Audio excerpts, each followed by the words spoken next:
Hey, it's me, MLB. Here is Really Fake, Chapter 9, and this one is titled Just Friends. Why do I need to open my eyes? You stammered, as your attention remained keenly focused on his strong hands holding your wrists. If you can't look at me shirtless, we're going to have some problems, he said lowly. Why do I need to look at you shirtless anyway? You asked, as you slowly popped an eye open and looked into his cat-like irises. I don't need you passing out courtside when I lift up my shirt to wipe my face, he said with a smirk, as he kept his face bent down to your level. I'm not going to pass out, you pouted, as you popped your other eye open. I'm not that much of a lightweight. So you're cool if I just chill in my boxers now then? He asked cheekily, as he let go of your wrists and reached for his school belt. Boxers! You screeched. Shh! He hushed loudly, as he lunged for your mouth with his hand. God, okay, I was kidding. Stop being a weirdo! You huffed from behind his hand, as you pulled your face away and plopped down stiffly on his bed. He smirked and walked back to his wardrobe to continue getting changed. Oh, I'm still curious, he said as he looked back over his shoulder at you, a small smirk pulling at his pursed lips. What made you take my picture the other day? Your eyes widened, and you looked down and scratched your cheek nervously. Well, you matched the description I told Lisa and Nora, he said with as much matter-of-factness as you could muster. And I thought you were hot, so... You think I'm hot? He asked with a bit of surprise. Yeah, have you seen you? You replied with furrowed brows as you gestured to all of him. Pretty sure you know you're hot too.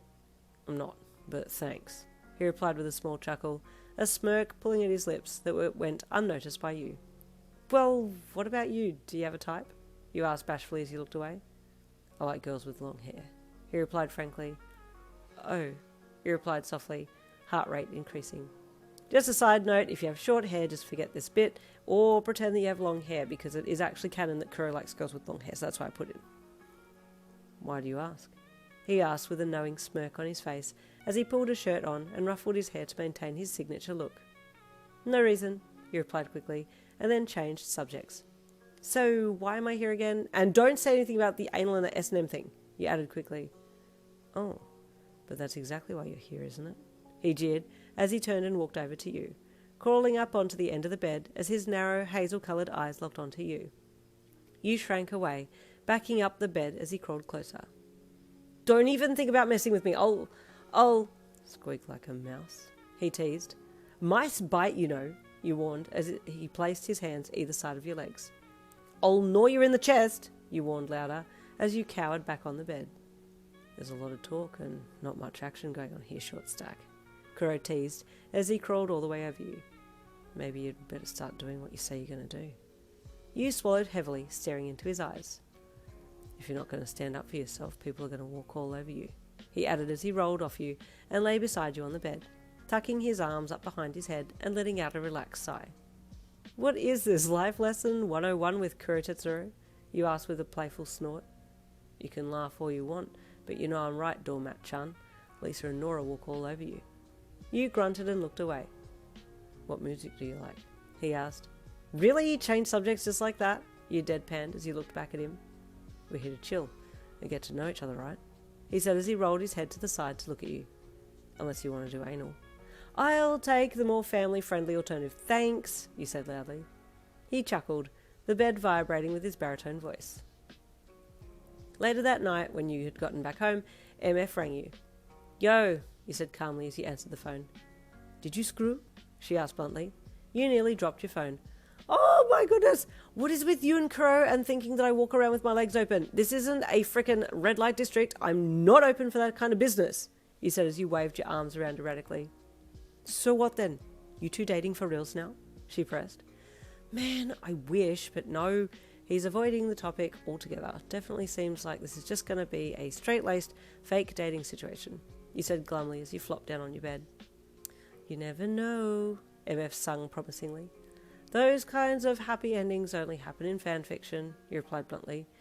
I'd better just get used to the fact that I'm fake dating a hot guy and not complain about my lot in life. It could have ended up a lot worse, he said. Yeah, true, she replied. But you never know. He might actually like you. Well, if he did, you think he would have made a move by now. He's not exactly the shy type, you grunted. Fair, she replied. Anyway, you gonna go over to his house more? Well, he asked me to come and watch him play his practice after school tomorrow, so I'm going to do that. Won't be walking home with your girlie. Hope that's okay, he said with a smile. Go for it. If it means he might just fall for you, then I'm all for it, she replied. Thanks, babe. You're a keeper. Yin, come and toss some balls for us, Kuroo called to you as you sat awkwardly on the side bench watching the Nakoma boys play that next afternoon. Who, me? You asked with surprise. Is there another Yin here? Kuroo deadpanned. All you gotta do is throw the balls over the net. Doesn't matter where they go, because we're practicing receiving, so the more haphazard the throw, the better.